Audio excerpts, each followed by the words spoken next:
So thank you very much for the introduction, and I have to admit that I have changed the title of my presentation, but I think the topic is still very relevant within this panel and related to the title I had before, which is Open Scholarly Infrastructures for Open Access Academic Books, and the subtitle, Enabling Discoverability and Seamless Access to Academic Books from Around the World.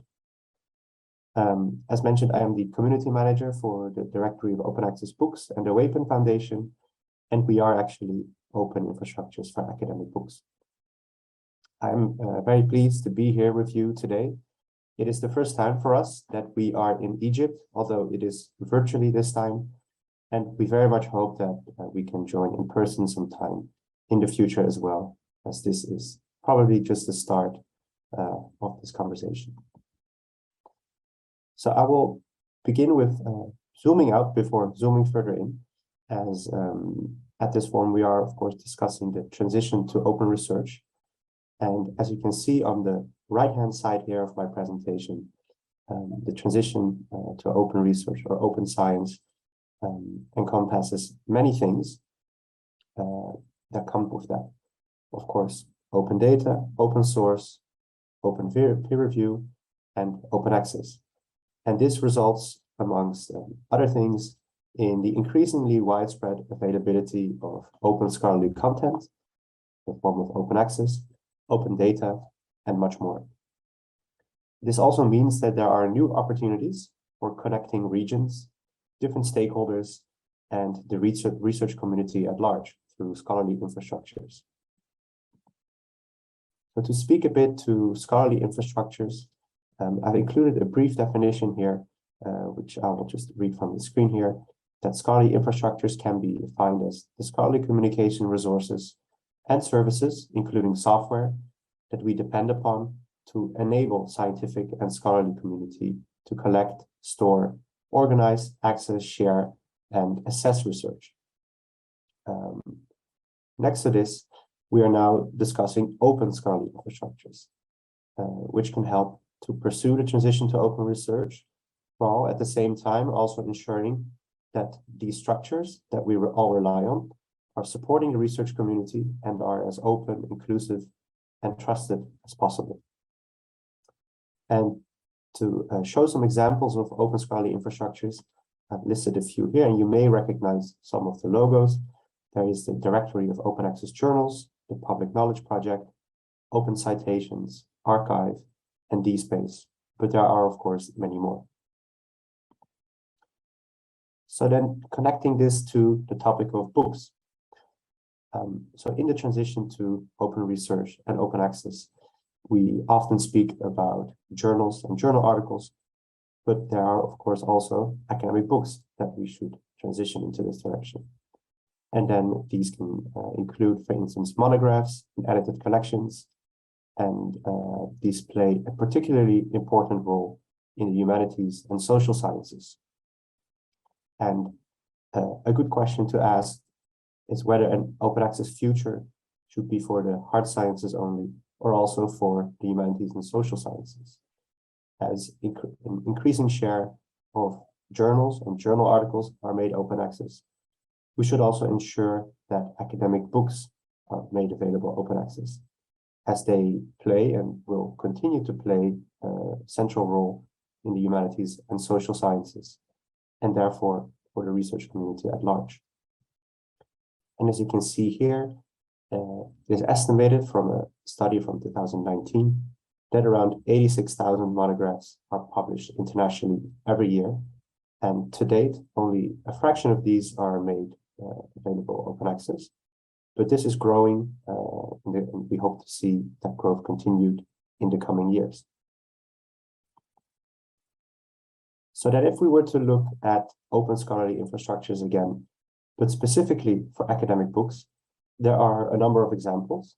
The first three being those that I will speak a bit more about in this presentation today: the Directory of Open Access Books, the OAPEN Library, the Open Access Books Toolkit, and also there are examples such as the Open Monograph Press, which is a software service offered by the Public Knowledge Project, Tote, which is a very new service developed by COPIN, and the Open Book Collective, which is a forthcoming service by the COPIN project. Then for today, I will speak to the first three infrastructures, which are all run and operated by the OAPEN Foundation. And the OAPEN Foundation is an independent, not-for-profit organization based in the Netherlands. And our mission is twofold, really. One, to increase the discoverability of open access books. And secondly, to promote and build trust in open access book publishing. And we do this for a good part via these three services that we operate, these three platforms: the OAPEN Library, which is a hosting platform; the Directory of Open Access Books, which is a global hub indexing books; and the OAPEN OA Books Toolkit, which is a free and public information resource for academic book authors. So to start with the OAPEN Library, you can see here on the left-hand side of the screen, I hope you can see it depending on the size of the screen you have there, is the homepage of the OAPEN Library. And this is a hosting platform of currently 25,000 peer-reviewed open access books. And these are published by all kinds of publishers from around the globe. And to date, we have included books from over 400 publishers. And these include publishers such as Routledge, Springer Nature, Taylor & Francis, but also university presses, independent presses, local presses, and publishers publishing in languages other than English. We provide hosting, distribution, and preservation services for all these books. So the books are online on the platform at all time. We ensure that they are disseminated to throughout the web and to partners, and also that they are preserved in the long term via digital preservation. The platform runs on DSpace 6, which is open source software, and all the metadata that we have is freely available under CC0. And what this allows for is that people can easily discover, read, or download the books from our platform, but also that they can easily integrate our books and the data in their local library catalog, for instance, or in their third-party services. And as you can see on the bottom left, the metadata is available in different formats and can also be harvested or used via an API. And this is something that over 1,000 libraries worldwide are already doing to date. And also well-known services such as Google Scholar are indexing the OAPEN Library. And thanks to that, we are serving over 1 million counter-performing downloads per month for these 25,000 books. Then if we take a closer look at what kind of books are being used, and for the occasion of today, what kinds of books are being used in Egypt, and specifically this year. So I took a look at the most used open access books in Egypt on the OAPEN Library up until September for this year. And here are 4 books that were used quite heavily. All 4 of them have seen over 100 downloads in 2022 alone. And I'm sure we'll see many more in the coming years. All of these books are openly available. There is no registration required to access them, and anyone can download them and share them and reuse them, adhering to the individual license of the book, of course. And what is also interesting to note, and this is a trend that reflects more widely to the collection, is that the books are not just published in the English language, but also in French, or here an English book with an Arabic translation as well. And generally, we see that around half of the books included in the OAPEN Library are in a non-English language, such as French, German, Spanish, or any other language, really. Then moving on to the second platform that we operate, which is the Directory of Open Access Books. Those of you that are familiar with the Directory of Open Access Journals, or the DOAJ, This is a very similar platform, but then for books. And on this platform, we do not host the books, but we index them and provide a directory.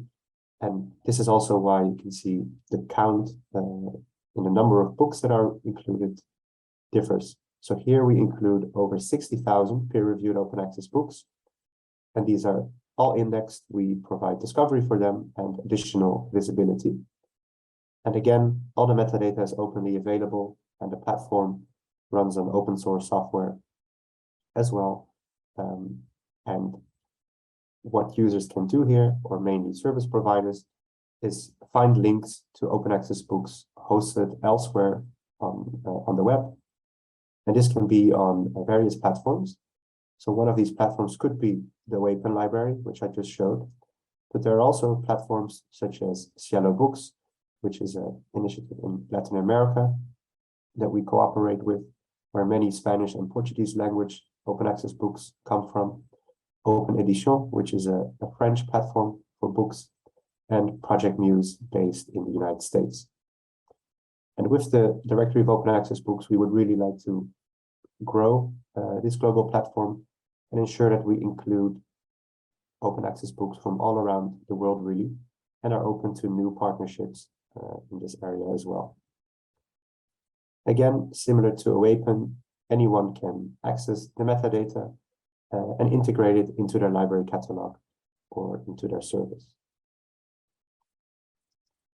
Then here is an infographic of what I would refer to as the engine room, more or less, for what is happening behind the scenes.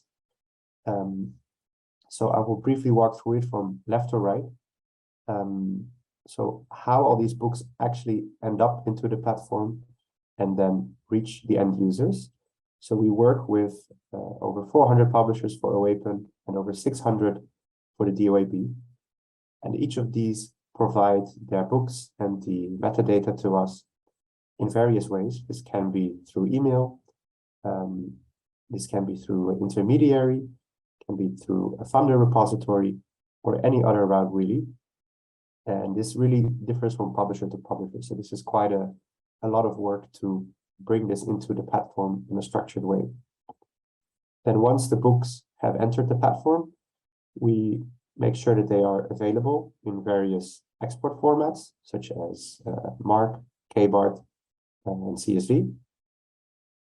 And then disseminate this again to third-party service providers, such as the Internet Archive, Google Scholar, Unpaywall, and many library management systems.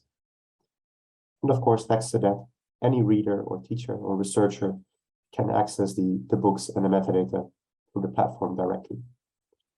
So this is all what is happening behind the scenes with our team of, I think, presently 6-7 people.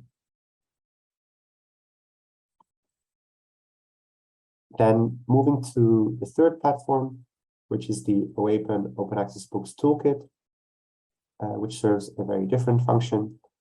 And it's really a free information resource targeted at authors. So with this resource, we would like to help prospective or already publishing academic book authors to better understand open access book publishing and to really increase trust in open access books and the book publishing process. So this toolkit is operated and hosted by OAPEN, but the actual content of the toolkit and the information there is brought together by an editorial advisory board of around 20 individuals from around the world. And these include authors, publishers, research support staff, research funders, and other stakeholders as well. And what an author may find in the toolkit, which includes over 30 short articles, are articles on topics such as what is open access, what are the benefits of publishing in open access books, and how can they choose a license, which licenses are there. And they can simply go to the toolkit website and search for these through the search box based on keywords, but also based on the research lifecycle, which you see on the screen. depending on where they are at that moment in their research process.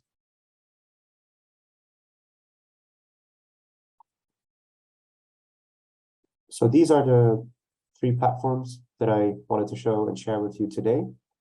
I'd be very curious if you have any questions or any thoughts, and also around how we may engage with the MENA region and any of you more concretely in the area of open access books. I list here on the bottom right a few ways how you can engage with us. So libraries can, for instance, activate the collections. Publishers are very welcome to get in touch and learn how they can add their books to the OAPEN library and or the directory of open access books. And authors can have a look at the open access books toolkit and consider publishing their book open access. And finally, for any research funders, please feel free to get in touch and inquire about bespoke services for funders. Thank you.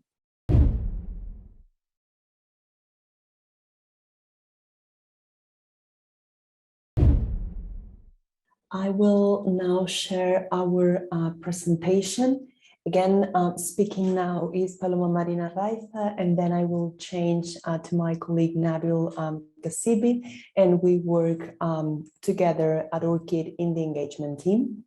And today we're speaking about community of practice, open research infrastructure, and ORCiD. So first of all, a global overview of ORCiD and what we do. So we are now in 57 countries, and we have 26 national consortia, and yearly active, we have over 8 million records, close to 9 million, and over 1,200 institutions that are members of ORCiD. And as you can see in the map, those are distributed worldwide. So most of you might be familiar with ORCiD mission, but the idea is to enable transparent and trustworthy connection between researchers and their contributions in general in the scientific ecosystem. So the idea is to provide a unique persistent identifier for individuals that they can use as they engage in research, scholarship, and innovation activities. So on that, what does ORCiD offer? So first of all, as mentioned, the identifier, the well-known ORCiD ID, which is a 16 characters alphanumeric code, and identifies persistently a researcher or a person that is connected to research. Then this is combined with the ORCiD record, which is the record of all that information that we mentioned. So affiliations, outputs, peer reviews, and research services and funding. And then we have a set of application programming interfaces, also known as APIs, in order for other entities that are part of the research ecosystem to read data from ORCiD. So we can have institutions, publishers, funders, but this interaction is not only in one direction, but also in the other. So institutions, publishers, and funders contributing back to the ORCiD record, and also interacting information or moving information from one institution to another. And this is done based on persistent identifiers. So PIDs are basically the enablers of that connection between researchers, institutions, and research outputs. And we have PID for researchers as ORCiD, PIDs for organizations as ROR or Ringgold, PIDs for research outputs as DOI, Handle, and others, and PIDs for funding, grants, and funders, so Crossref, DOIs, or FundRef IDs. And if you want to read more, you can also check how ORCiD engage and connects with the FAIR principles and the role of PIDs within that ecosystem. That said, we base a lot of what we do in the community of practices. And when we think of community of practices, which are the base of our consortia idea, what we should think is of a domain, a community, and a practice. So the domain being the ORCiD mission that we just shared with you, the community being the broader national and regional research community, which includes, of course, researchers that are always in the center of what we do, but also research institutions, universities, funders, publishers, and others. And then a practice, which will be the cross-community interaction that strengthens both the technology and communication of research information sharing. And on that, as mentioned, we build the concept of consortia around the community of practice. And at the end, an ORCiD consortium, as mentioned in the first slide, we have 26 of them, is a group of 5 or more non-for-profit organizations that band together to form that community of practice and apply ORCiD services and resources in national context, using ORCiD as an implementation standard, and also the other standards that are combined with ORCiD. And some benefits that this brings back to the community is the possibility of have a higher visibility and monitoring of the contributions through the authoritative trust ORCiD data. Then, of course, some influence and participation when it comes to the coordination of groups in adoption by service providers and platforms, and also the participation in ORCiD governance, which is open to all members, and a favorable fee model when they decide to form a consortium and have different organizations, non-for-profit organizations joining it. And then together, the use of the APIs and other tools. That said, I move into my colleague Nabil in order to continue with the presentation. Thank you very much, Paloma. So talking about communities of practice and building communities of practice, I will briefly share what's all about, ORCiD in the Middle East and Africa or Arabic-speaking region, and then we'll talk briefly about how this, this is, or we will show, let's say, share the evidence about the need of the ORCiD ID when writing the Arabic name. And then I will hand over back to Paloma. So Paloma, next slide, please. So I'm going to start with this slide. So this slide is showing some results of a survey that we ran last year in Q1. This is really showing the goal of research communities by trusting ORCiD and by adopting ORCiD. And you can see that the first and main goal is to support open science and open research. Then seconded by the reducing administrative burdens and access and reporting on research impact. That's also what ORCiD is offering from the member reporting and insights on the technical integration that member and community members are having with the ORCiD registry.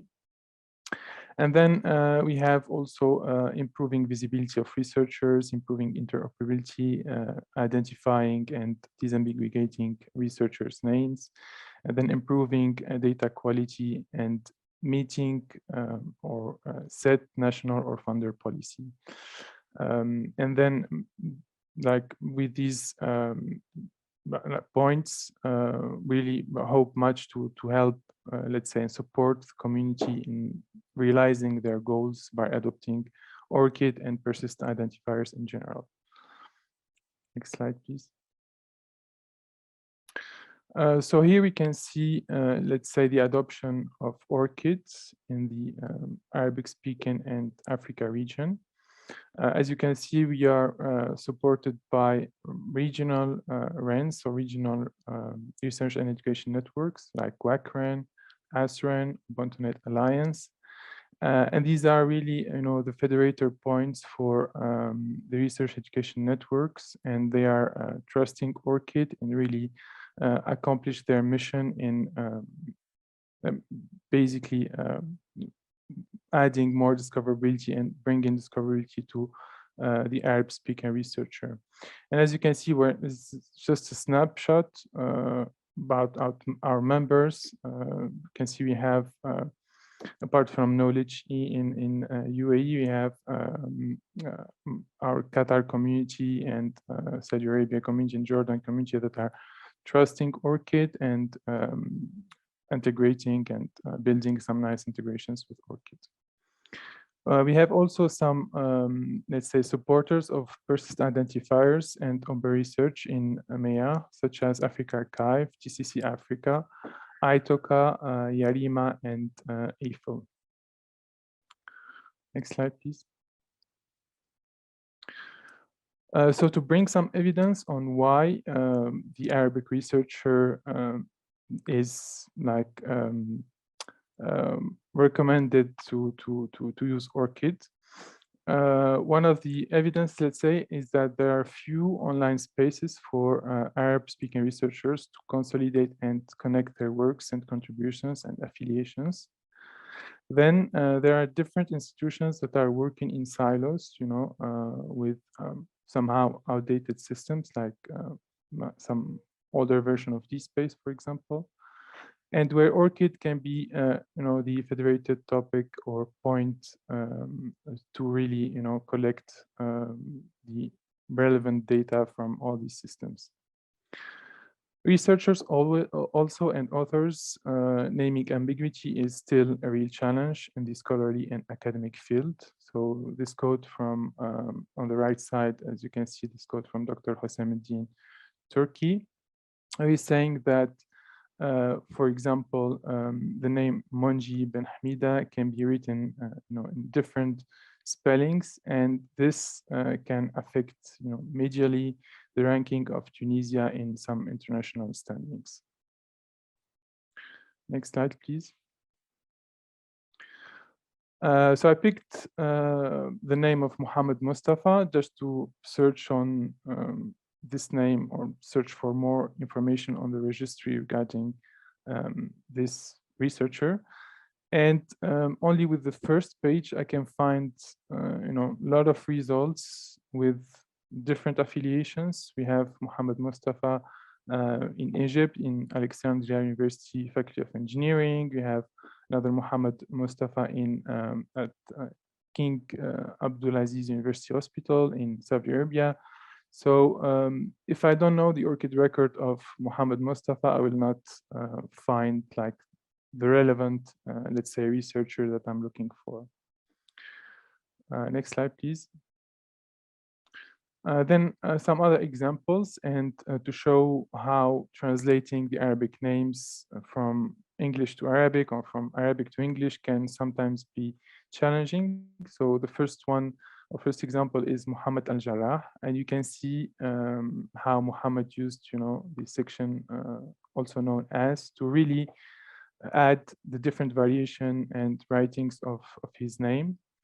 Same thing for Majid Mahmoud Abu al-Ainain, and you can see that the also known as section contains a lot of different writings of his name. And all these are pointing to the same, let's say, ORCiD record and same source.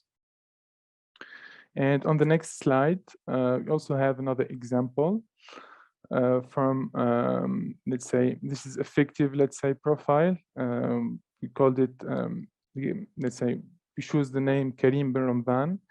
And you can see that Karim bin Ramadan can have some, like, a writing in some articles that are different than the other ones. For example, Article A, Karim bin Ramadan can write or can have his name as KB Ramadan. It really depends on how he did write his name. It also depends on the system that he's, let's say, assessing this name, or the form that is assessing the name. And really all those articles are pointing in the same registry, which is one of the big benefits for the use of ORCiD in this case. Next slide, please. Now, if we talk about, let's say, the values of ORCiD and how we are building our trust with the community, it's important that we mention openness, trust, and inclusivity that are really, standing on two main pillars. The first one is a technical construct, and the second one is a social constructs. And really, with the combination of all these values and these pillars, we are offering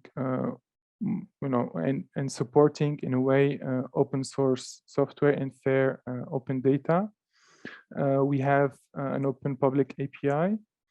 We release an open public data file every year, which is also available on demand for our consortium and premium members. We offer open sandbox testing environment. So if you have an integration or a system that you want to test with ORCiD or integrate or test the integration with ORCiD, you can use Sandbox and do that. We also have an open product roadmap feedback, so you can participate really in enhancing ORCiD as a product. And if you have any feature in mind as a researcher or as an institution that would help the community, then we are very welcome to receive your feedback. We are also open to support persistent identifiers adoption by our members. So we are really also diving into questions and concerns or comments or feedback from the community when it comes to persistent identifiers. We have our founding principles or values, as shared here in the middle of the slide. We are committed to researcher control, and we will see this in one of the next slides. We have equitable and sustainable business model. We reached the break-even in 2019, so now we are really so we are supported by our community of members, so we do not have any external funding streamline. We are a membership organization open to all, so we are really working with commercial, nonprofit, open source, and really any institution that is having an impact or that is working in the open research ecosystem. And we are continuously engaging with our community, and we are open to the dialogue. The next slide, please. So this slide is a little bit, relating the UN SDGs with the ORCiD strategies and vision for 2025. As you can see, by reducing administrative burdens for researchers and really including all who participate in research, scholarship, and innovation, and supporting open access policies, national and institutional, by also giving credit where credit is due, and by having our website accessible and supporting multi-language. We are supporting and helping, let's say, the accomplishment and the success of the goals that are at the bottom of the slide. Next slide, please. So when it comes to using open infrastructure, we really trust that it is a balance between researcher control and a good data quality. So we believe that the researcher must and still have control of their ORCiD records. They can add all the information and relevant information regarding their affiliation or contributions across disciplines and time. We also believe that member institutions, and institutions can interact with the ORCiD records, especially members institutions who can connect with the ORCiD record of their researcher, assert affiliations and assert contributions to their researchers and faculty staff ORCiD records. And well, there's the link here to our recent blog post regarding balancing researcher control and data integrity. Yeah, so in this slide, it's really important to show how, let's say, the institution is asserting this information. So these are two examples from the New York School of Medicine, where you can see that the source here is New York University, the source of the first assertion. The second assertion, which is also an education information, that was asserted from the affiliation manager, which is a tool that is used by our consortium members. And these are really the trust markers that are allowing the institution to keep the connection with their researchers. On the next slide, there is also another example now from King Abdulaziz University for Science and Technology. And we can see that the first assertion is about work. You can see, let's say, the GUI of the work, the digital object identifier, and the source of the assertion, which is the KAUST repository. And KAUST used DSpace to integrate with ORCiD for this integration. And they built also a free patch for other ORCiD members that are using DSpace and that are aiming to integrate with ORCiD. The second assertion is from the Higher Council for Science and Technology in Amman. They also built a nice integration on the JOI portal, the Jordanian Open Innovation portal. And you can see that the source of the assertion is the Higher Council for Science and Technology. The first, let's say, this assertion, or the assertion in the middle, is an employment assertion or an affiliation assertion. And the last assertion is from the same source, the Higher Council for Science and Technology, but this is related to a work. You can see that, yeah, thanks. Well, so this is the like community build and benefit from how the community is building and benefiting from open research infrastructure. ORCiD strives to enable transparent and trustworthy connections between researchers, their contributions, and their affiliations. So you can see here we are putting the researcher in the middle of everything what we do. And we are really ensuring that there is a connection between this researcher and publisher systems, the discovery and profile systems, the funder system, and the institutional systems.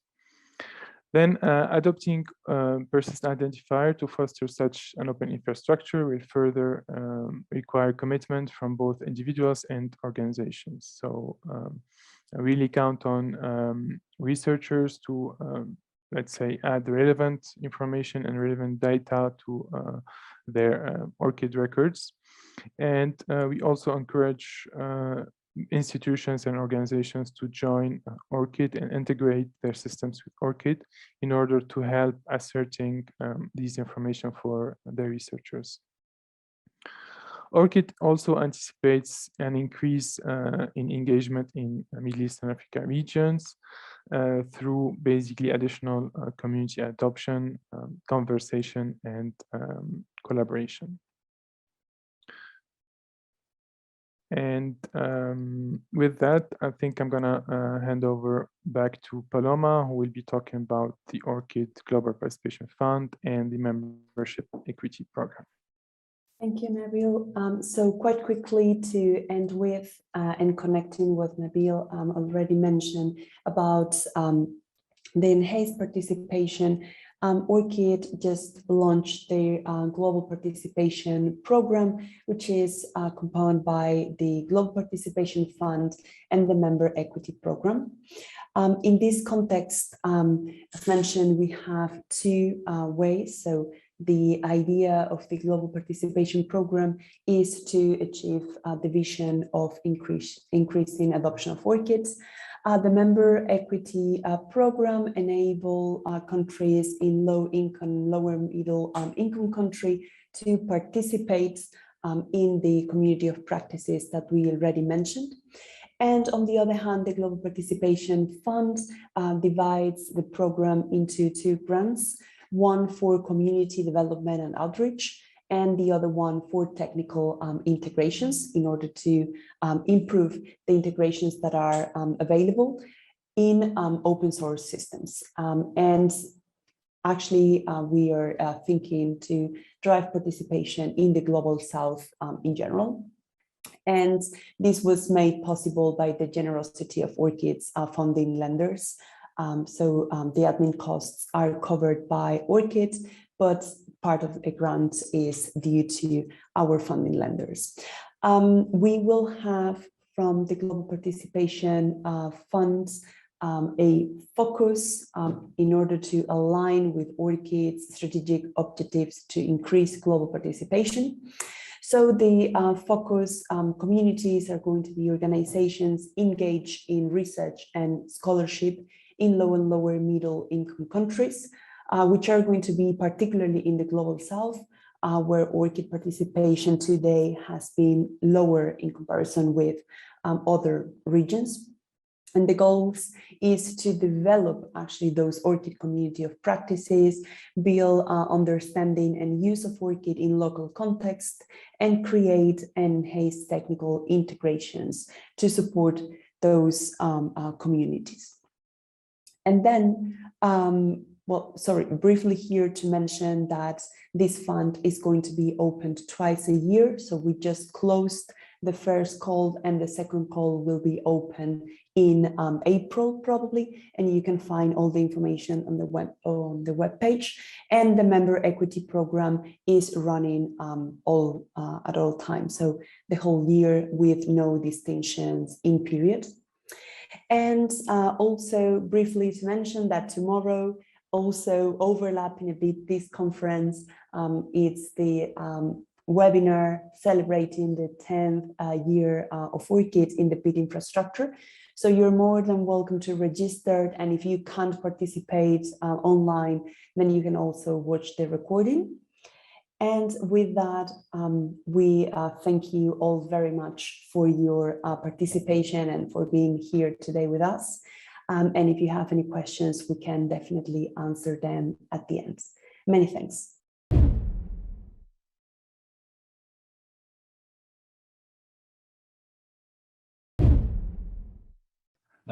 Yes, so today I will talk to you a bit about Coalition S projects and initiatives to support open access. Let me first introduce Coalition S to the MENA public. It's a community basically of 28 organizations worldwide, an alliance of national funders from Australia to UKRI, the European Commission with the program Horizon Europe is on board. We have a number of charitable foundations from the UK to the US that align with our policies. There's a global dimension, and some of the, at least one country from your region is in a member of Coalition S, Jordan, but we also have representation from Zambia, South Africa, and the World Health Organization. Coalition S, the funders of Coalition S jointly invest about 35 billion a year in research with 150,000 articles as output. So just to give you an idea of the size and the weight of the joint funders. So Coalition S was instituted with one single goal in mind, namely that from 2021 onwards, all scholarly publications that would be financed by these organizations would be published in open access, no matter what the color of open access, so whether it is in an open access journal or platform or in a repository or in via a transformative agreement, we don't care as long as the publication is in full and immediate open access without an embargo. So that is very important to us, and the our funded researchers must make sure that all these peer-reviewed publications are indeed available in open access with a CC BY license that allows them to retain their intellectual rights. I will talk about that in a minute because it's a very important aspect of our policies. So why CC BY? We insist on CC BY because CC BY is the most open license. It allows the user to adapt the publication provided that the appropriate credit is given. So it is in fact the license that is closest to what is current academic practice. This is why we insist on the CC BY license from the start. Our policies were echoed by the OSTP memo of 20 August 2022, where the announcement was made that the US also is insisting now on publicly accessible without an embargo publication. So that is a very important policy that will apply to 400 federal agencies and about $150 billion in research money. Which clearly echoes the Plan S goals. So what we see here is that various regions are aligning on this. So it's not just Europe, it's not just the private funders, it's not just World Health Organization, but also the US is now aligning towards full and immediate open access to research publication. And of course, it would be very important if the MENA countries could also join this effort. And the easiest way to do this, in fact, is to join Coalition S. So I'm really at your disposal to discuss this, if you be interested. Let's move on to why open access is important. Well, open access is important for society. It makes research available faster, so it can be built upon faster. Imagine what we would have done for COVID without open access. For researchers, it's also interesting. It's or important because articles in open access are cited much more and much more visible. So there's a clear open access advantage. Many studies have shown that. And of course, open access is part of how, a change in how research is done in a much less competitive and a more collaborative fashion with open science, open data, open protocols. So this is very important. The importance of articles in this is of course central because articles are the portals towards open data and protocols and code. So that's why we have concentrated on that aspect of open science. Plan S itself is not a policy, it's a set of principles. And in fact, all our funders, our members have formulated policies that are in line with these principles. They are not necessarily identical, but there is clearly convergence and there's clearly a similarity in the ways in which we set standards and move forward towards full and immediate open access to research publications. For us, open access must be immediate, no embargo periods, publication must be under CC BY license. We don't support the hybrid model of publication, so those journals that have both a part in behind the paywall and a part in open access, we don't support that. We want pricing to be transparent. Funders commit to paying for the publication fees, or at least have a policy, not just paying for publication fees, but at least have a policy that ensures that everything is open access, making researchers, for instance, have a CC BY license on their publications and depositing them in a repository is as good as paying for publication fees, or as far as we are concerned. And there is a commitment to assess research outputs in a different way, for their intrinsic merit and not for the impact factor, the venue of publication, or the prestige of the journal. So this is a change in the way, this is a plea for the change in the way research assessment is done. We don't think that there's any silver bullet approach to open access. No business models are favored.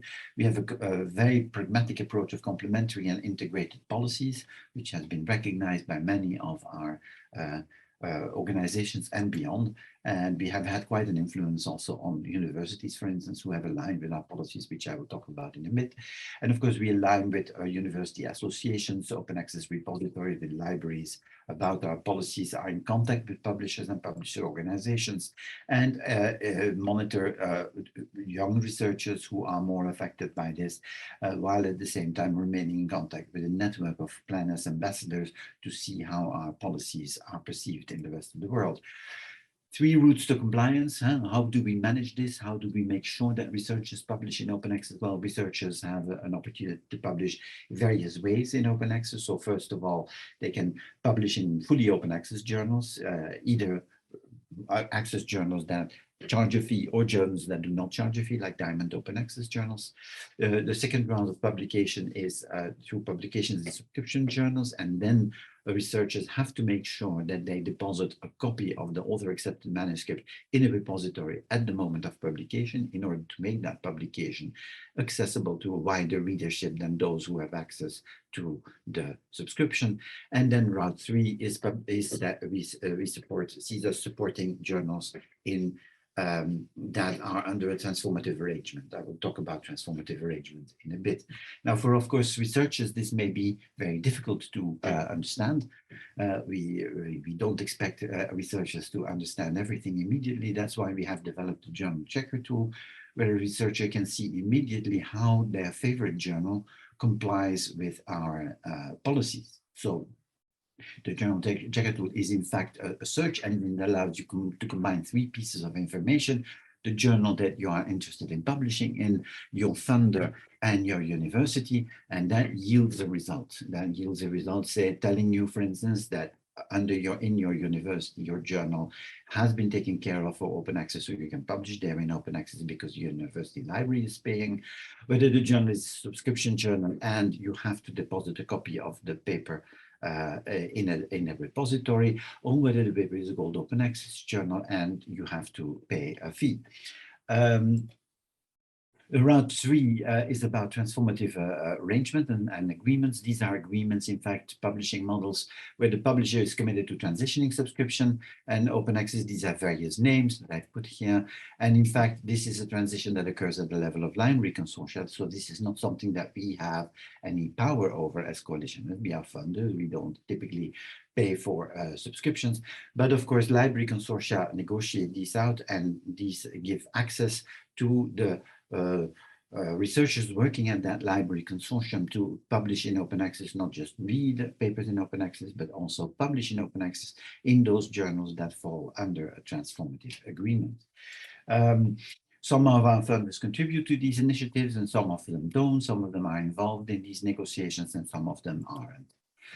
Transformative arrangements have led to a great increase in open access journals, in open access publications, not in so much in our open access journals, which I give you here. An organization in Germany, OA 2020, is specifically concerned with shepherding those open access deals across the world.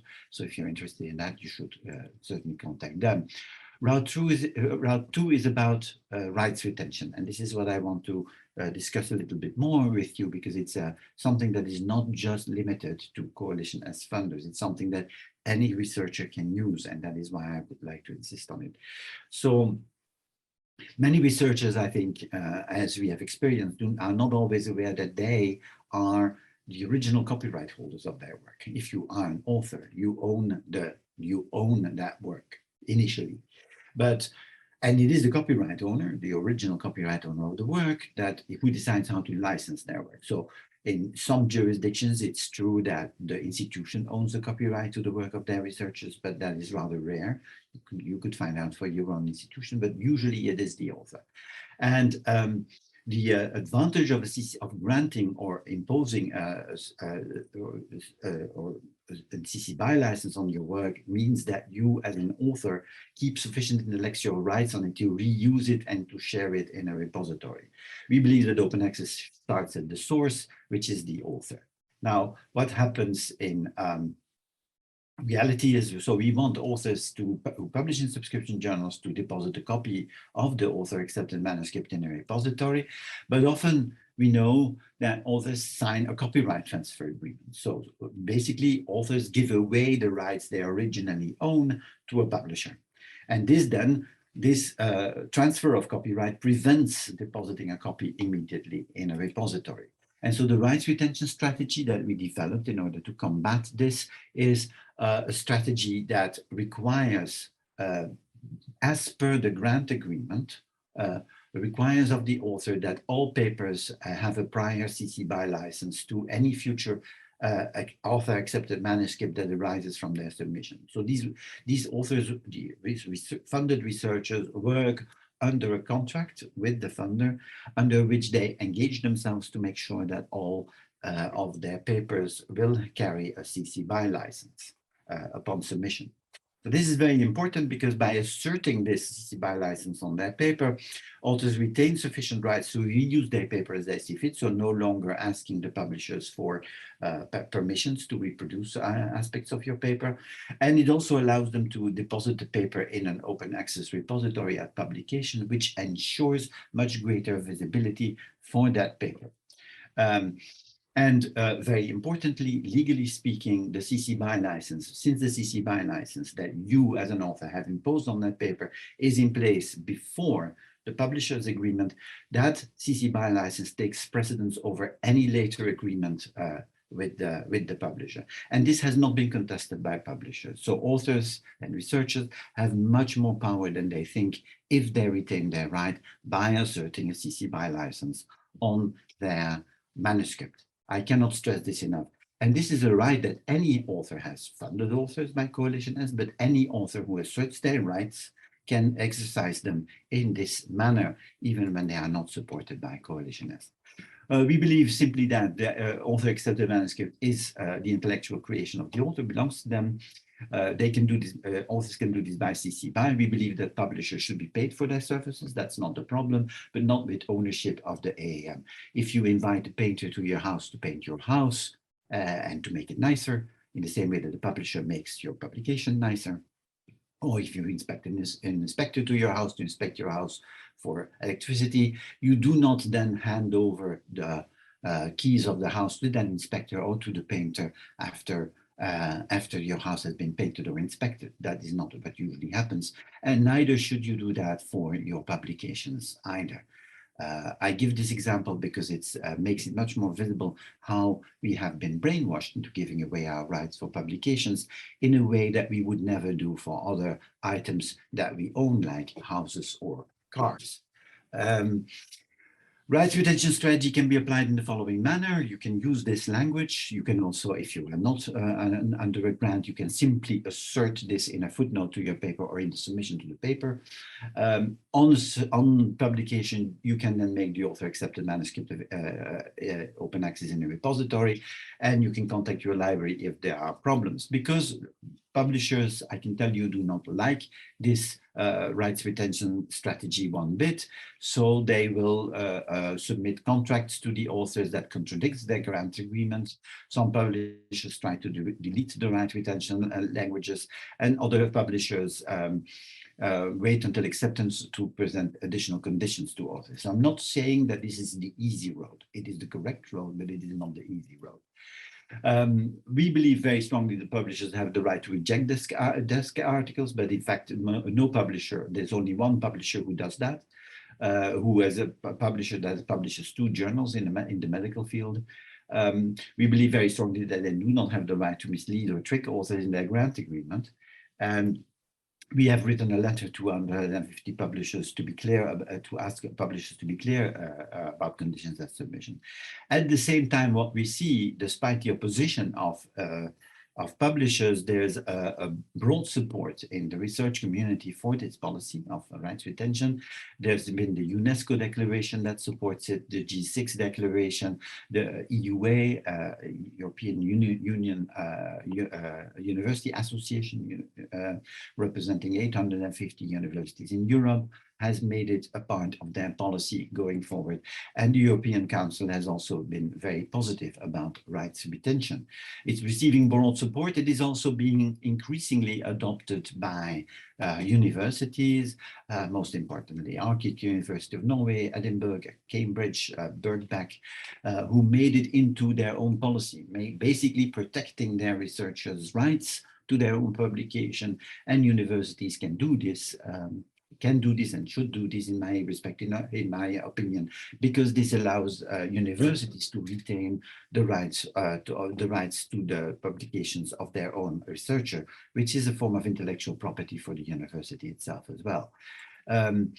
Now, why institutional rights retention policies are much stronger, this is the way they work. I won't go into that today, but they are much more powerful for a very simple reason, namely, universities are direct employers of researchers, and then rights retention becomes a contractual obligation of the researcher with the university. And that protects researchers, because if a publisher then contacts a researcher to say, no, you don't, we don't want you to use the rights retention strategy, what the publisher would be doing then is procuring a breach of contract. And that is unlawful.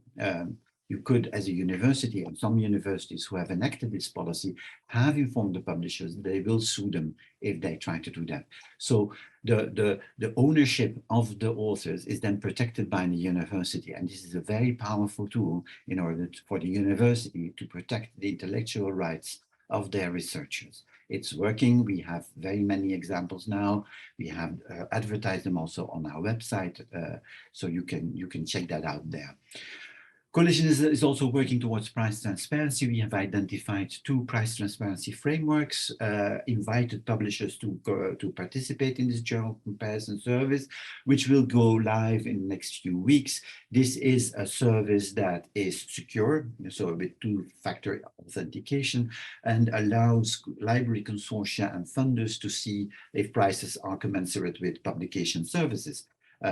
These publishers are delivering us data in a standard format so that journals and publishers can be compared with respect to their services. We believe that is an important tool also for publishers to show what their services are worth, and for us funders and libraries to understand what prices are being charged and to be able to be in a better negotiating position.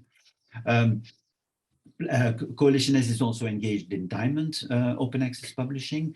Diamond open access, for those of you who don't know what that means, it means open access journals and platforms that do not charge fees to authors and readers. So that means that they are financed in a different way. This is a very equitable way of doing open access, because both as an author and as a reader, you can have access to those papers without paying an individual fee. This is very well known in South America already. We have now developed a plan, a Diamond Action Plan, with a number of various researchers, research organizations, plan to develop common resources for the Diamond ecosystem, including journals and platforms, and to align them and to make a community. Because of course publishers have these portfolios of the Diamond journals, publishers have the portfolios of their own journals, but of course Diamond journals do not have such a thing, do not have a community. They're usually dispersed in various different islands without a joint action. And so what we want to do is to create a large global community of these Diamond journals and align them for quality. About 130 organizations have signed up for this, and in Europe at least this will be taken forward by 2 projects that I mentioned here at the end of the page. We also have open access policy for academic books in Principle 7. We have come out with a statement last year about this on academic books with 5 recommendations. Their open access is going to have to go a little bit slower, because we believe that the market for open access books is very different from the market for open access articles. Lots of smaller publishers who need more time to adjust. We believe, nevertheless, that all academic books should be made available open access, that authors should retain sufficient intellectual rights on them, that academic books should be open access under a CC license, and that embargo periods should never exceed 12 months. So as you can see, we have relaxed our requirements on open access for books much more than for open access for articles. And there's also a commitment on the funders to support open access of books where they can. The implementation of our open access books policy will be supported in discussion with the community that Tom Mosterd already mentioned, Directory of Open Access Books, and with OAPEN going forward. And there as well, there is a project that is going to take this forward as in the following 2 years. To conclude, Coalition S is the community of funders pushing both authors and publishers towards full and immediate open access with a CC BY license. We use a set of complementary policies and tools to get open access for books and articles arising from their funding by paying for open access fees, by encouraging rights retention for publication and subscription journal, by tools like the Journal Checker tool and the Journal Comparison Service.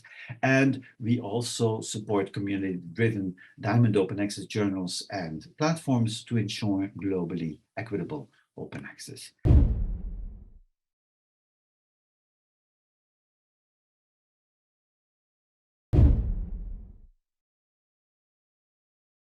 Hello, everyone.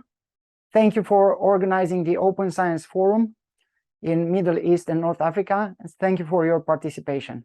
It is great to be with you here today. I hope my presentation will raise your interest and will generate questions. This presentation falls under the topics of research integrity and the future of scholarly communication, both being part of the open science movement as we defined in Europe. This presentation will take you through human rights, trackers, algorithmic persuasion, scholarly communication, and the effort to building trust in that field. I acknowledge my presentation is centered on a European perspective of data and digital privacy, but I know similar efforts to digital privacy are made in Middle East and North Africa. Here are the topics of this presentation.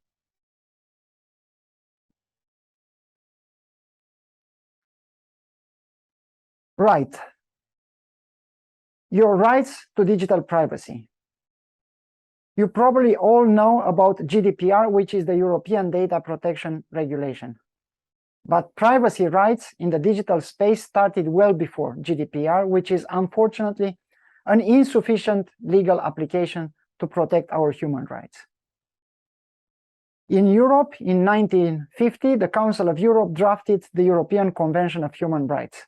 It entered into force 3 years later. Article 8 of the Convention provides the right to respect people's private and family life, his home and his correspondence. Nothing from this convention was easily to be obtained. It was an incredible work to write and ratify this convention. It regards all aspects of our life, including research activities.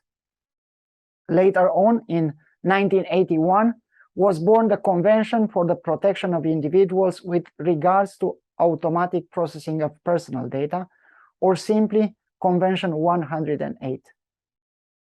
Convention 108 is the first legally binding instrument, international instrument for the data privacy rights for European citizens. With the development of internet and digital technologies, it was modernized to become Convention 108+. All what you see in these slides represents hard work and the window of opportunity that the European society smartly used. As time is not on our side, I prepared this slide that is packed with links and videos where you can learn more about these European efforts. I repeat, these fundamentals rights were very hard to obtain and unfortunately are now violated. You can distinguish from this slide the current challenges to protect our fundamental rights: digital profiling of humans, the risks of facial recognition, the intrusion of digital instruments in political campaigns and elections, digital identities, changing education settings, and more. So please use this slide on your own time to learn more about the European effort to compare with those in your region for protecting the privacy of individuals. You can see in this slide some legal applications that were created from the conventions that protect our rights. GDPR, e-privacy directive in Europe, Data Protection Act in UK, and some others from US. Expect more such applications in the years to come, but unfortunately they are far from being enough to protect us. Because these legal applications are weak and designed for active citizens. If you are passive, you remain unprotected. The way these legal applications are designed is very lucrative for the digital platforms, including some that are active in scholarly communication. It is enough for them to design their products for your ignorance, and you become the data donor. You have similar laws in the Middle East, North Africa, Bahrain, Qatar, Saudi Arabia, Egypt, and probably others. Some of them are even better than GDPR, so congratulations, and I hope they are effective. I don't know well enough your data protection laws, but coming back to GDPR, here is one example of how weak the GDPR is. This is one of your probably favorite polling services,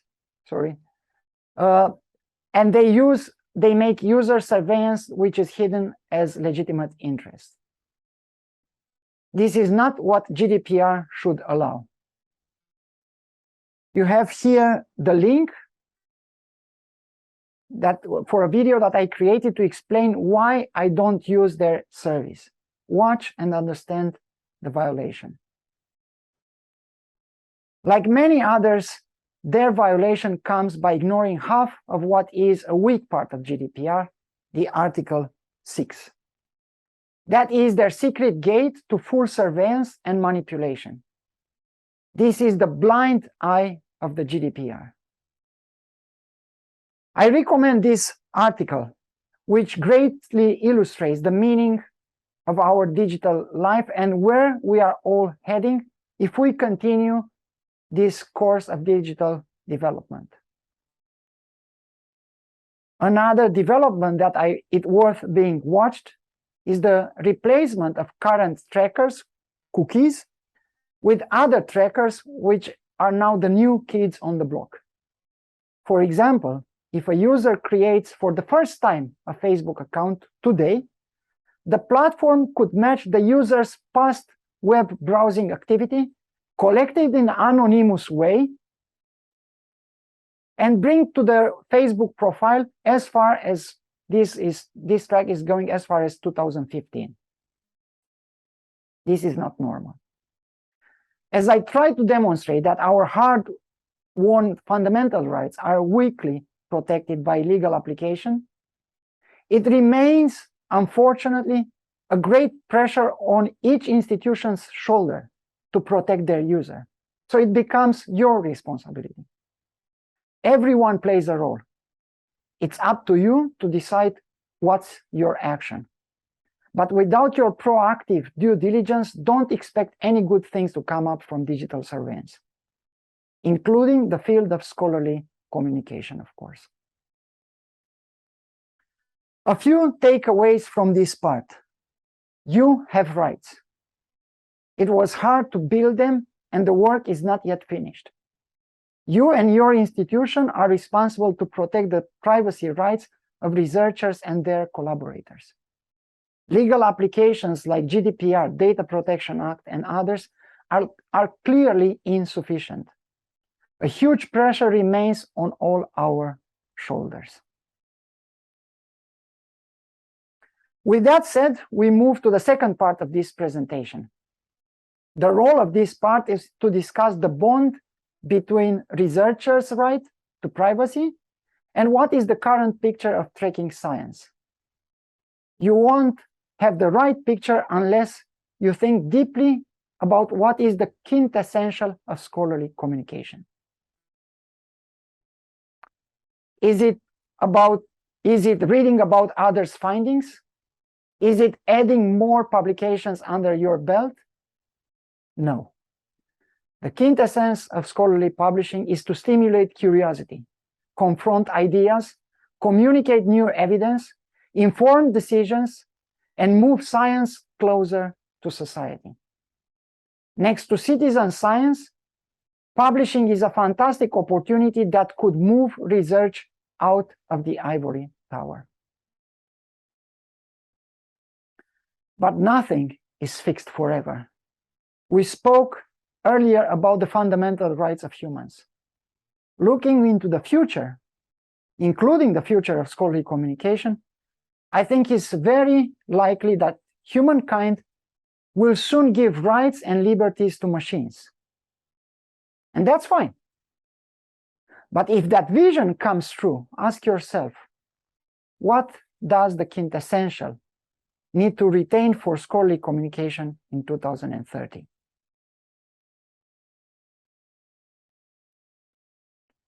From this brief part, please take home. Scholarly communication is much more than reading and writing.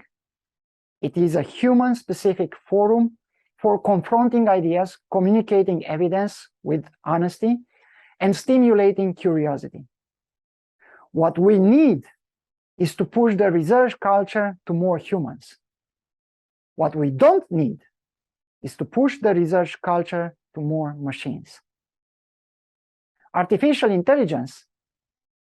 What about human intelligence? Are we done with that? I believe AI should only be built in humbleness, as a humane technology that supports human intelligence, only in that way.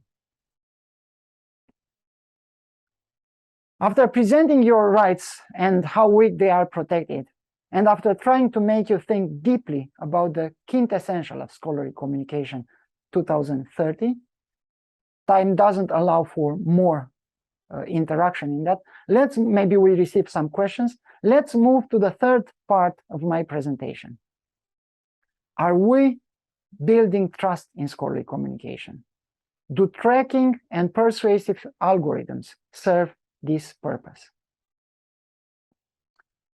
Is this trust? This is a submission system giving you no choice. You will be tracked. It doesn't seem they gained trust from this researcher. She turned down the invitation to review a paper. Knowing our work, she sent me her real-life example. So these are the kind of reactions. This is the privacy policy of a well-known editorial platform. It is a service many publishers use. Don't bother to read this slide. They inform you, the platform, how they collect your data through two distinct methods. Statement one, we don't own your data. We collect it on behalf of our publishers, which is their customers. Statement two, in addition to giving your data to publishers, we may disclose, we that are not owners, we may disclose it to other business partners, providers, etc. All you need to do is to read the privacy policy of different organizations, not only this, and you will have a lot of fun. Not only that we have these two curious statements colliding themselves, but another statement comes in. We employ an additional method to collect data about you, they say. But it wasn't stated at the beginning. So building trust, right? This is what I call a spaghetti of statements. These statements in privacy policies. All hidden under this button, except all trackers. I repeat what I said at the beginning. A system designed for users' ignorance. Be passive and you will be unprotected. These are the laws, unfortunately. Let's continue. This is the privacy policy with my notes overall of an open access book publisher. Note again the lack of choices in giving your consent. Sorry, because you only have one button, got it. Whatever they say, you need to accept. And again, a nice try here, using open access to justify their data collection policy. It's only using the term, but it's not referring to that. So our research library is different. This was an example from an OA publisher. Of course, not all research libraries are the same. Here is an example of bad practice. No choice, no privacy policy, nothing under change settings. So I run a test on this page. These illustrations speak enough about the result of that privacy. Curious about research funders. This is a national research funder based in European Union. Well, nothing to show. No privacy policy, no information about cookies. And again, I ran a test. I thought I'm wrong. Additionally, the website exposed its visitors to Lucky 13 attacks. Not only that, it doesn't protect the users. Back into my inbox, my articles are used to impersonate senders and to convince me to become more active in their syndication platform. Is this the future of scholarly communication, an element of open science? Impersonating people? Are we building trust here, or are we taking a deviation from that? We made a study and we wrote a paper. Read it for a fuller picture of what the future could hold for scholarly communication if we continue this way. Our quantitative study, made on 148 websites across scholarly communication stakeholders, reveals a worrying picture. 36% of the websites offered no info about how they use cookies. We tested a bit more, the dark patterns, the use of legitimate interest, how easy it is to reject all cookies and others. You will have all that information in the paper. We also performed a number of interviews. And the bottom line, researchers are aware they are tracked, but continue to indulge themselves in the most comfortable option, accept all cookies. If you read our study, you will see that we try to identify the most essential questions for the scholarly communication community when it comes to new technologies. Identifying the right questions, it's important. You will find here in the article 10 questions.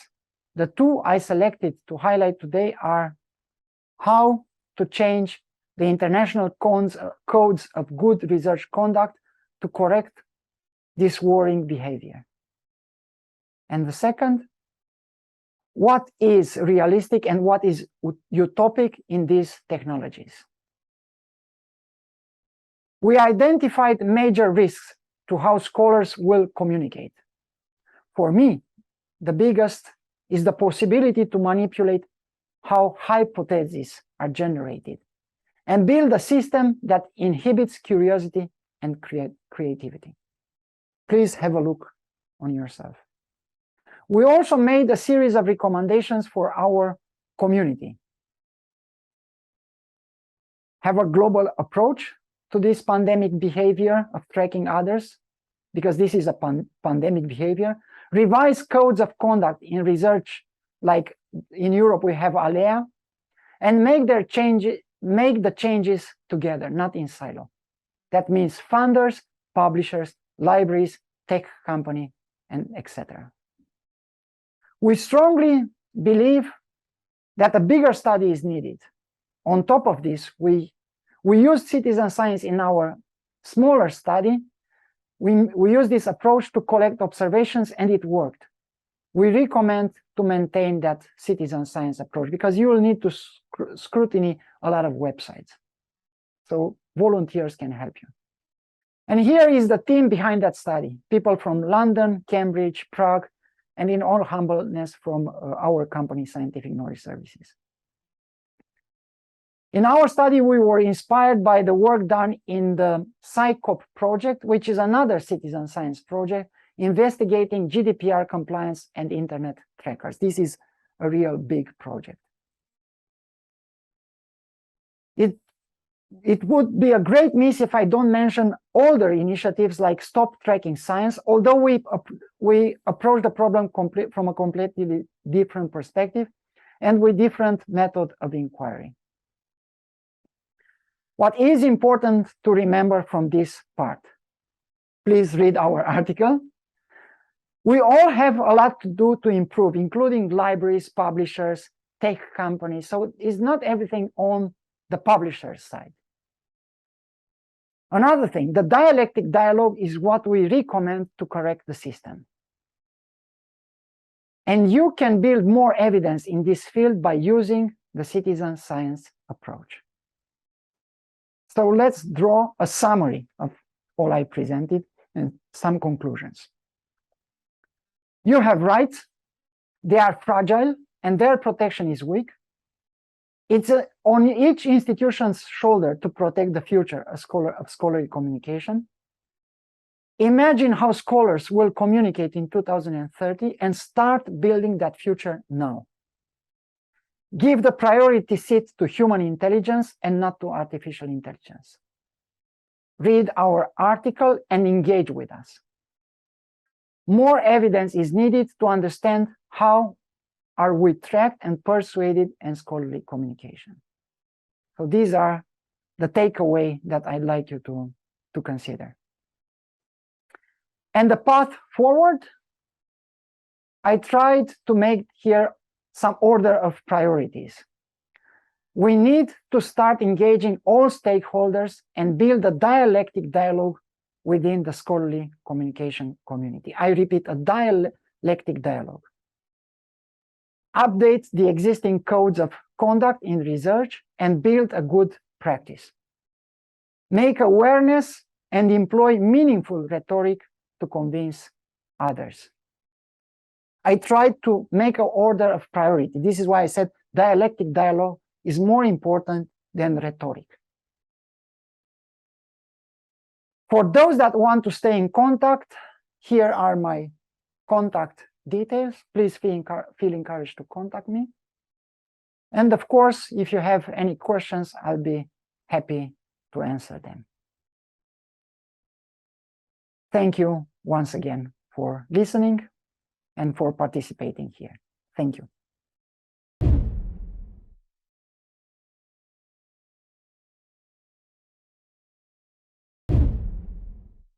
So thank you all for all your presentations. So the first question is a question from my side. So you all are coming from different spectrum of organizations.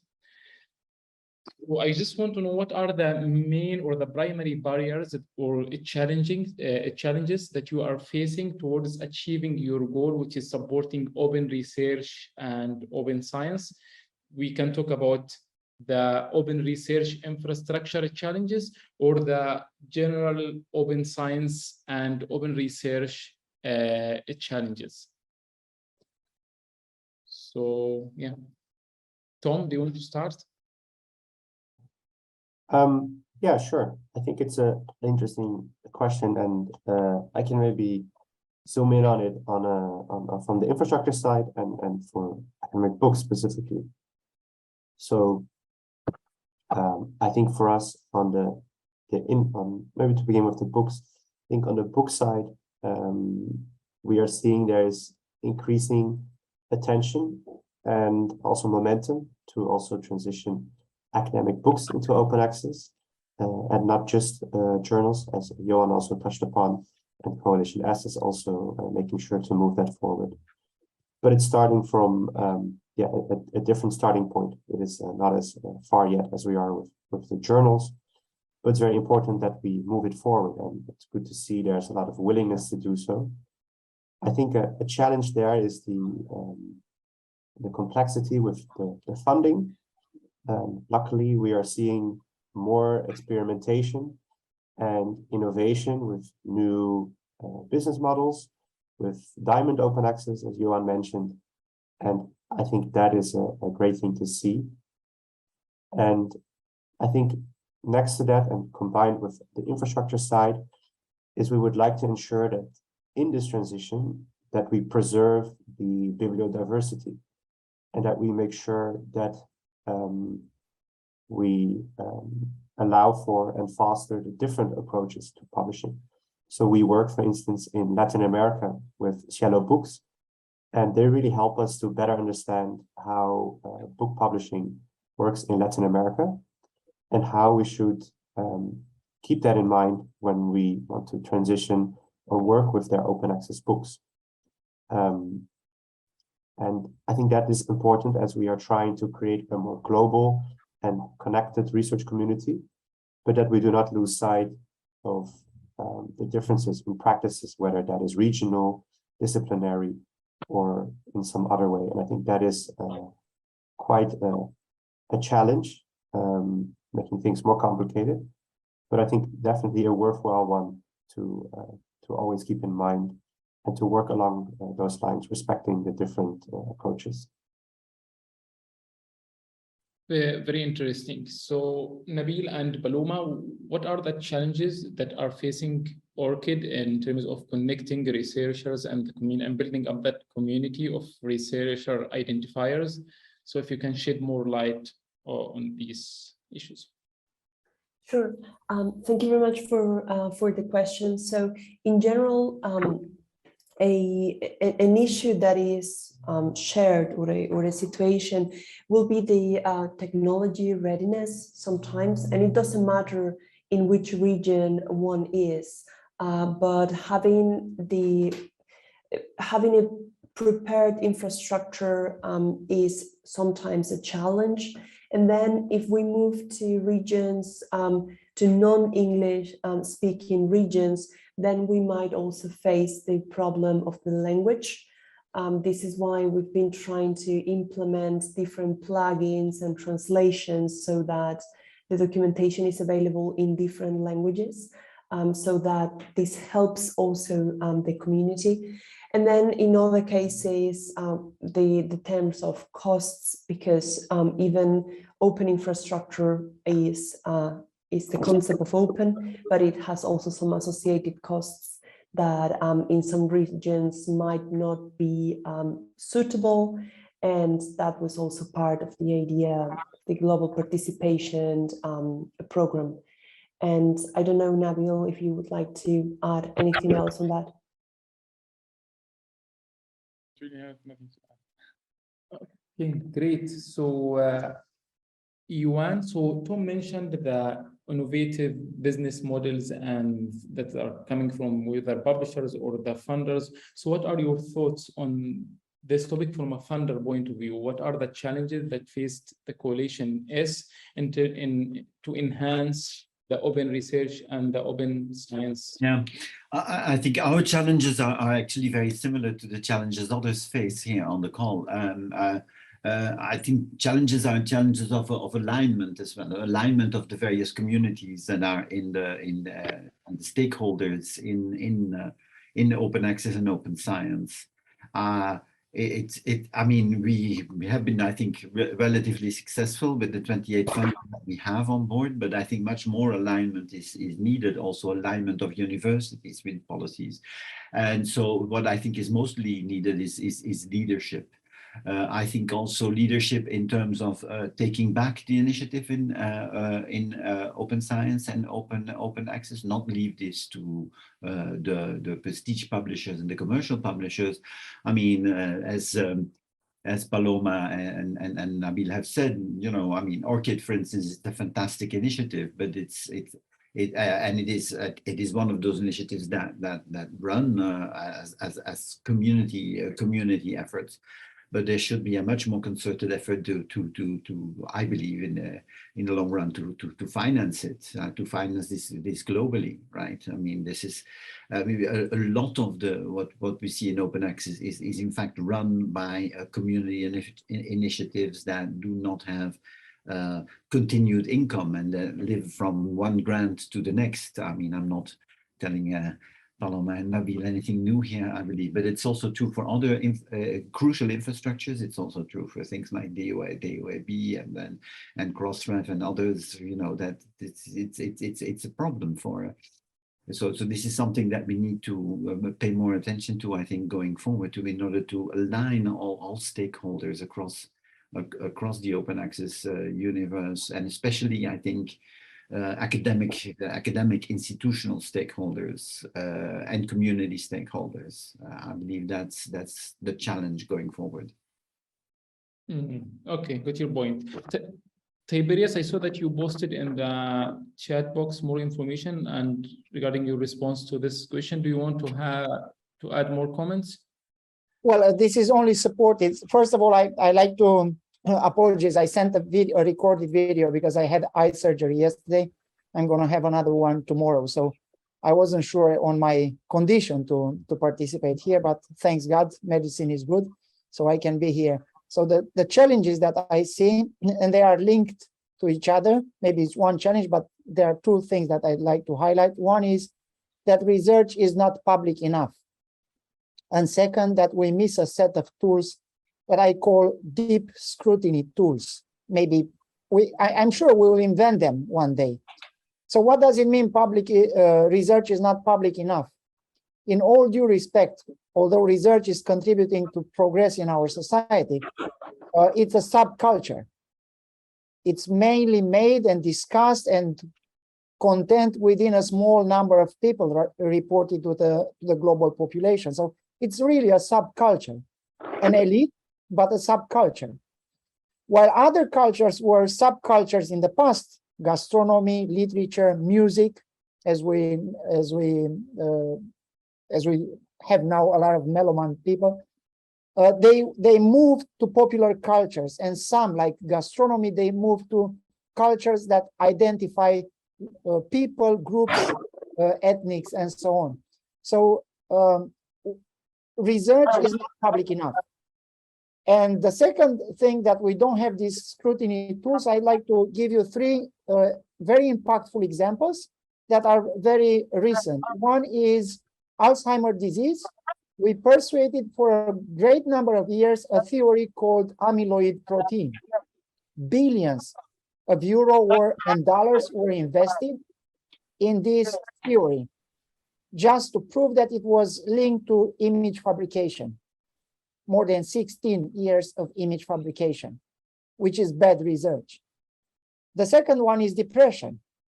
It was people who were taking antidepressants, serotonin uptake inhibitors. They were addressing the theory of serotonin uptaking inhibitors.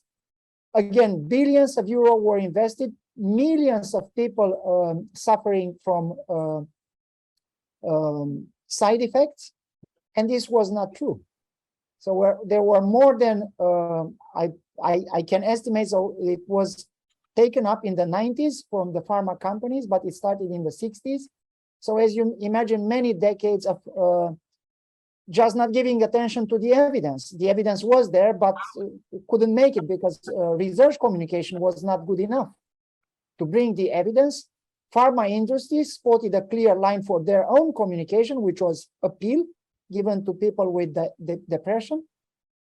And the third example is opioid crisis, when we have one paragraph, just one paragraph published in a prestige journal, which led to more than 500,000 people dead because of opioids, and millions of people being addicted.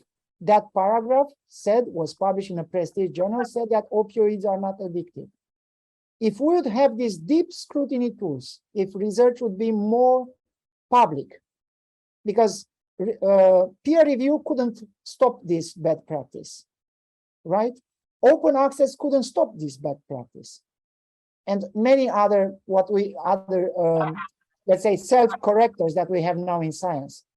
I assume that if research would have been more public, we could identify these bad practices earlier and then reduce this cost that we pay now. Very interesting. Thank you so much, Tiberius, for this. One of the challenges that Johan mentioned is the leadership and the community effort. So I just want to ask you, Tiberius, since I can see that you are involved in the Citizen Science Working Group, what are your thoughts about who should take the initiative of educating the general public even, and also the leadership about all these topics that we are raising within the forum in general, like the new term open science, open research, the benefits of having open research infrastructures.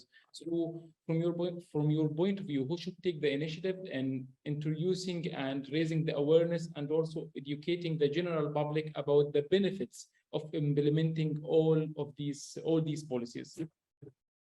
There is no a simple answer to this, and you can't put on the shoulders of one stakeholder. But I think universities could, and when I say this, I say that I think also they should receive the funding that are needed, should take more serious one of their mission, which is called in Europe the third mission. So one mission is education, the second mission is research.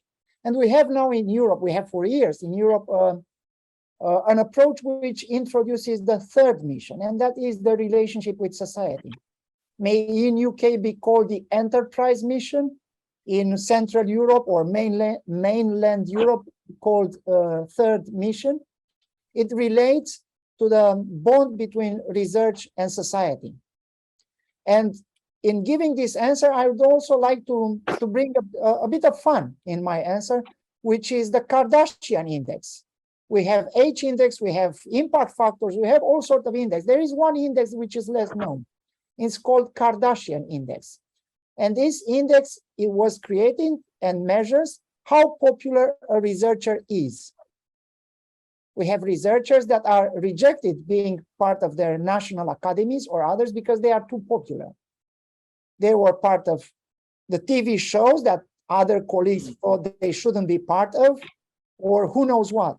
So making research popular doesn't mean a lower quality of research. It means to soften the population to the new evidence. I don't think it's so much important. I mean, it's very important to have a vaccine, but what if you have that vaccine and the population is against that vaccine? Because it's not softened, because someone stole the starting line and someone identified it's good for them to bring the anti-vax theories in the discussion, in the popular discourse. So if you don't do that, you are very good at developing the vaccines, but you are not softening the population to accept the new evidence. You are not good enough in what you are doing it. So I don't want to put the whole pressure on universities, and definitely in order to make it more popular research, they need to receive more funds. There are other stakeholders too, but there is one path that is already introduced to universities, is to look to their third mission. Great. Thank you so much. We have a question about the advantages of publishing open access books. So Tom, you want to shed more light on this? What are the advantages of publishing my book as open access? Yeah, sure. And I think a very good and valid question that we still get very often, actually. I think is a good point. I think there's are a good number of advantages, and to name a few that you may expect as well. I think what we see with open access books, and then particularly also with monographs, that when they are published as non-open access, so behind the paywall, and also with a print version, then in recent years and decades, the sales numbers of monographs have really declined, where it's not uncommon to only sell a few hundred copies or even less of a monograph over its over a decade or a longer time period. And this, of course, severely harms the visibility that is there for the monograph and for it to be discovered. And with open access for monographs, there's, of course, much more potential to share the monograph, to make it globally visible. And that is also what we see in terms of the download numbers. And there have been some studies on this as well that confirm this view, that open access books can be heavily used. So for the OAPEN library, for instance, we host 25,000 books, and we see over 1 million downloads every month, taking out downloads by bots or other tools. So that's quite significant. So it can really help to widen your reach. And we also see thus far that open access books are cited more frequently. And I think a good point to make is that a lot of the research that is done and published in the book format is on specialized topics, and sometimes also about communities or parts of the world that are the subject in that book, but who can then not access the research because it's priced at a price point that isn't very accessible. So making these books available open access also helps to make the research accessible to those that are the subject of the research or those in that area. And I think that is also a good benefit to keep in mind. Great. Thank you so much, Tom, for your detailed answer for this question. We have a question regarding ORCiD integration with the FAIR practice. So more details about that. I can pick that one. So when we refer to FAIR in our presentation, was not how to have an integration that support FAIR, because if we analyze FAIR, we need to analyze also the infrastructure of a repository or a platform that the organization is using, but that refers more to how ORCiD contributes to FAIR, and basically following the principles about findability and identifying things with persistent identifiers and connecting one persistent identifier to another persistent identifier. So basically the entries that are in the ORCiD registry, all of them have persistent identifiers. And when it comes to works, there will be different type of persistent identifiers. So not only the DOI, but also others like handle or, for example, we recently added the culture graph ID from the German National Library. So those are examples. And then what we also describe is how ORCiD as infrastructure answers some of the questions that are raised within FAIR. For example, the use of standards or the use of interoperable data formats, such as JSON or XML. Great, thank you so much, Paloma, for your answer.